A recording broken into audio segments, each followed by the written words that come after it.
আলাইকুম রহমতুল্লাহি বারকাতু। আজকে আপনাদের সামনে নতুন একটা শর্ট ভিডিও নিয়ে চলে আসলাম। আজ চলে আসলাম আমাদের উলুবেড়িয়া পৌরসভায় নিউ শীতলা মিষ্টান্ন ভাণ্ডার। নিউ শীতলা মিষ্টান্ন ভাণ্ডার খুব কম দিনেই নাম কিনল। এখানে মিষ্টিগুলো খুব সুস্বাদু ও একদম দারুণ হয়, দারুণ। আপনারা আসবেন, খেয়ে যাবেন। যদি উলুবেড়িয়া পৌরসভায় এসে থাকেন কোনো দিন, তাহলে এই শীতলা মিষ্টান্ন ভাণ্ডারের কথা কোনো দিন ভুলবেন না। আমরা তারপরেই ভাবলাম যে এতক্ষণ শুধু মিষ্টি দেখে যাব, খাবো না। তারপরে আমরা মনে পড়ে গেল যে এইটা নিউ শীতলা মিষ্টান্ন ভাণ্ডারে ঢুকলে এইটার কথা ভোলা যায়।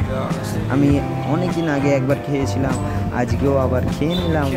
আপনাদের সঙ্গে ভিডিও সেখান দাঁড়ানো সম্ভব হলো না, দোকান অফ করে দিয়েছে। আমরা বেরিয়ে